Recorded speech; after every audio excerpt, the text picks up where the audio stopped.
بسم اللہ الرحمن الرحیم نحمدہ ونصلی علی رسولہ الکریم اما بعد وللہ علی الناس حج البیت من استطاع الیہ سبیلا صدق اللہ العظیم۔ اللہ جل شانہ نے انسان پر جو عبادات فرض کیے اور جن کو ارکان خمسہ کہا جاتا ہے، اس میں ایک عبادت حج ہے۔ یہ ہر اس مسلمان پر فرض ہے جس میں حج کرنے کے جو شرائط ہیں، شرائط وجوب وہ پائے جاتے ہوں، تو یہ اسی طریقے سے فرض ہے جیسے نماز ہے، روزہ ہے، زکوٰۃ ہے۔ اسی طریقے سے حج جس میں شرائط پورے پائے جاتے ہوں مسلمان پر، حج اس پر فرض ہے۔ حج یہ ایک خاص موقع پر، خاص جگہ پر ادا کیا جاتا ہے، اور اس کے ادائیگی کا جو جگہ ہے مکہ مکرمہ یعنی سعودی عرب، وہ چونکہ عرب ہے، عرب ملک میں ہے، تو حج کے جو اصطلاحات ہیں، یعنی جو چیزیں حج میں استعمال ہوتی ہیں ان کو اصطلاحات کہتے ہیں، ان کے نام عربی زبان میں ہے۔ اس لیے سب سے پہلے جو خاص اصطلاحات ہیں اور حج میں استعمال ہوتے ہیں، اور اکثر حجاج کرام چونکہ عربی زبان نہیں جانتے، جس ملک سے بھی وہ جاتے ہوں تو ان کے لیے اصطلاحات وہی استعمال کرنے یا وہی سمجھنے کی ضرورت ہوتی ہے۔ اس لیے سب سے پہلے ضروری یہ ہے کہ باقی مسائل سے پہلے حج کے اصطلاحات وہ سمجھے جائیں، تو اس لیے حج کے اصطلاحات بیان کرنا مقصود ہیں۔ اور اس میں پہلا جو ہے وہ احرام ہے، کہ حج کے لیے اور عمرہ دونوں کے لیے جو آدمی بھی حج کرتا ہے یا عمرہ کرتا ہے، تو ان دونوں کے ساتھ جو ہے وہ نیت پختہ کر کے تلبیہ پڑھتا ہے، اور اس احرام کی وجہ سے اس پر چند حلال اور مباح چیزیں وہ احرام کی وجہ سے حرام ہو جاتی ہے، اس لیے اس کو احرام کہتے ہیں۔ یہ تو حقیقتاً اس کا احرام کا معنی ہے، اور مجازاً ان دو چادروں کو بھی احرام کہتے ہیں جن کو حاجی احرام کی حالت میں استعمال کرتا ہے، یعنی چونکہ حج کی حالت میں سلے ہوئے کپڑے استعمال نہیں کیے جاتے بلکہ احرام کی چادریں استعمال کی جاتی ہیں، تو حقیقت میں لغت کے اعتبار سے نیت کر کے اور اس کے ساتھ تلبیہ پڑھ کر جو پختہ ارادہ کیا جاتا ہے اس کو احرام کہتے ہیں۔ اور عام زبان میں جو دو چادریں استعمال کی جاتی ہیں، یعنی ایک تہبند کے طور پر اور ایک یہ اوپر جو ہے وہ اوڑھی جاتی ہے، تو اس کو احرام کہتے ہیں۔ دوسرا استلام۔ استلام کا لفظ عام استعمال ہوتا ہے، یعنی حجر اسود کو بوسہ دینا اور ہاتھ سے چھونا، اور حجر اسود اور رکن یمانی کو صرف ہاتھ لگانا، اس کو استلام کہتے ہیں۔ یہاں اس بات کی وضاحت ضروری ہے کہ اگر موقع میسر ہو تو حجر اسود کو بوسہ دینا چاہیے، اور اگر رش ہو، بھیڑ ہو، ازدحام ہو، جس کی وجہ سے آدمی اس کو بوسہ نہ دے سکے تو وہاں پر دھکم پیل کی ضرورت نہیں ہوتی ہے، نہ دھکم پیل کرنا چاہیے، بلکہ آرام کے ساتھ جو ہے وہ اس کے سامنے سے جب گزرے تو جو نشان لگا ہوتا ہے اس نشان پر سینہ جو ہے وہ حجر اسود کی طرف کر کے اور ہاتھ کو ایسے کرے تو اس ہاتھ کو جو ہے وہ بوسہ دے دے، اس کو استلام کہتے ہیں۔ غلطی کی وجہ سے جو ہے نا بعض لوگ وہ رکن یمانی کو بھی بوسہ دیتے ہیں، وہ جگہ یعنی جو بالکل حجر اسود کے دیوار کے ایک کونے میں حجر اسود ہے تو اسی کے پیچھے کونے میں جو ہے وہ رکن یمانی ہے۔ بیت اللہ شریف کے جو غلاف مبارک ہوتا ہے اس کے ایک حصے کو وہاں سے کاٹ کر اور اس پر ہاتھ لگانے کے لیے جگہ بنائی ہوئی ہوتی ہے، اس لیے وہاں بوسہ دینا نہیں ہے، وہاں صرف جو ہے نا یہ ہاتھ لگانا، اور اگر ہاتھ لگانے کا موقع نہ ہو تو جیسے حجر اسود کے لیے ہاتھ اٹھایا جاتا ہے اور اس کو بوسہ دیا جاتا ہے تو رکن یمانی کے لیے بھی ہاتھ اٹھانا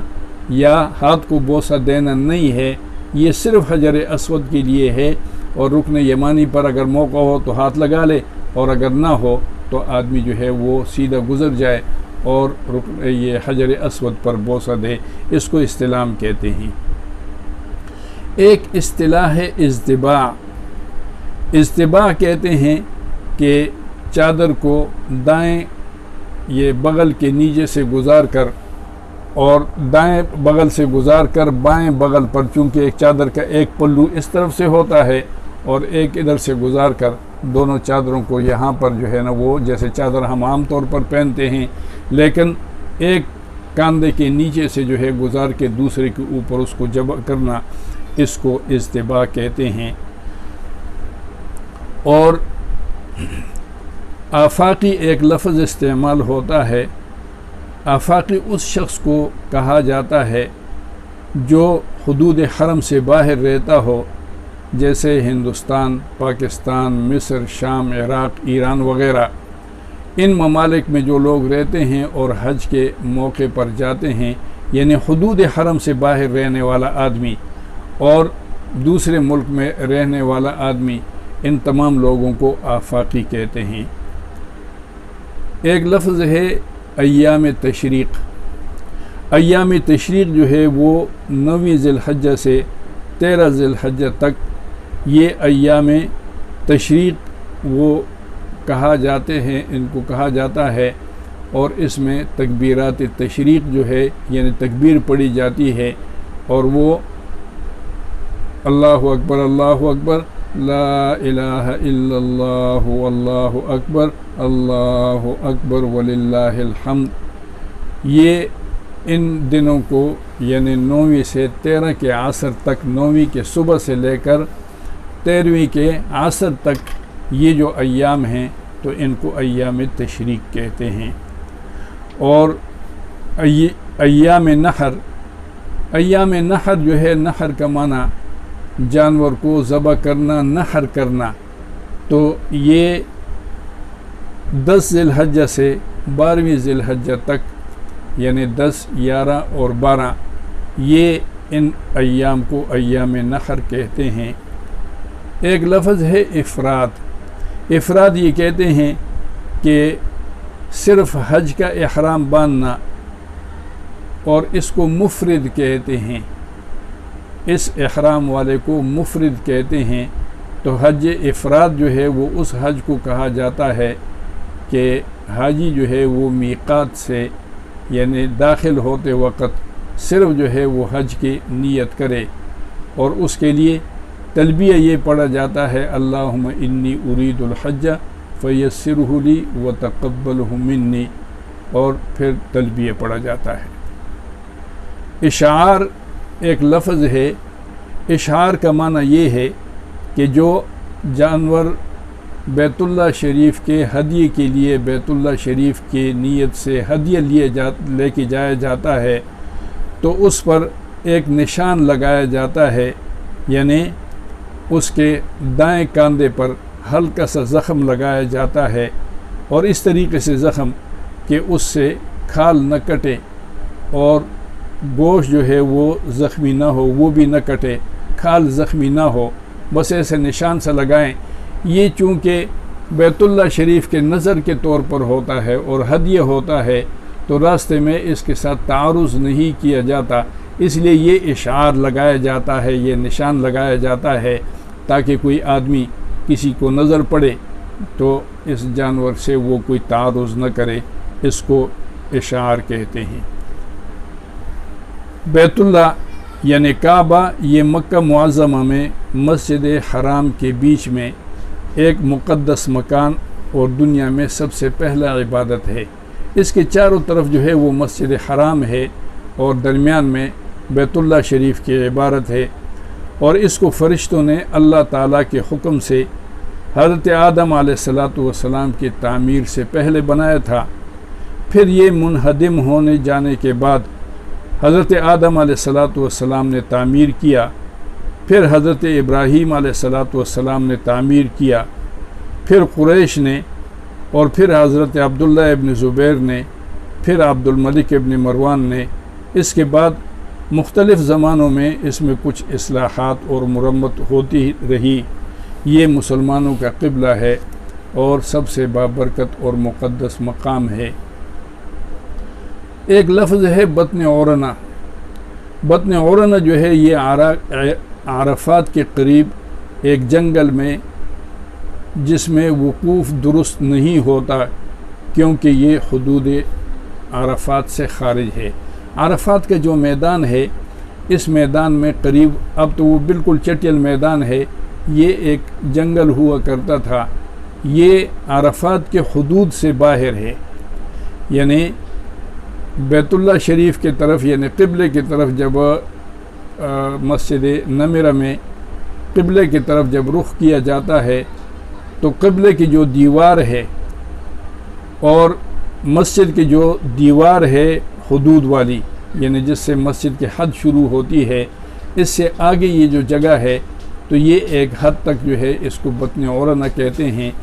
یہاں پر اگر ایک آدمی نے وقوف کیا تو اس کا وقوف درست نہیں ہوگا، اس لیے یہاں پر اس کو بطن عورنہ کہتے ہیں۔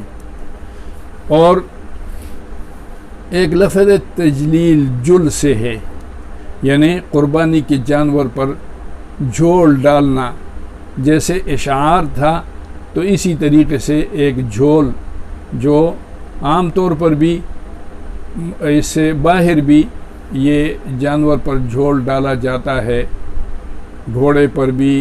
اونٹ پر بھی، تو یہ تجلیل اس کا نام ہے، جھول ڈالنا۔ اور تسبیح یہ سبحان اللہ کہنا۔ تقلید، قلد یقلد تقلید، اس کا معنی ہے قربانی کے جانور کے گلے میں جوتے یا درخت وغیرہ کی چھال کو رسی وغیرہ سے ہار بنا کر اس کے گلے میں ڈالنا۔ یہ بھی اس کی ایک علامت ہوتی ہے کہ یہ قربانی کا جانور ہے، ہدیے کا جانور ہے۔ اور تکبیر اللہ اکبر کہنا۔ اور ایک ہے حاجی جو ہے وہ 3 قسم کے حج کرتا ہے، ایک کو حج تمتع کہتے ہیں، اور ایک افراد، جیسے پہلے میں نے عرض کیا کہ افراد جو میقات سے صرف حج کی نیت کرے اس کو مفرد کہتے ہیں، اور حج کے مہینے میں پہلے جا کے عمرہ کرنا اور پھر حلال ہو کر وہیں مقیم رہنا اور اسی سال احرام باندھ کر حج کرنا، اس کو تمتع کہتے ہیں، اور حاجی کو متمتع اور اس حج کو حج تمتع کہتے ہیں۔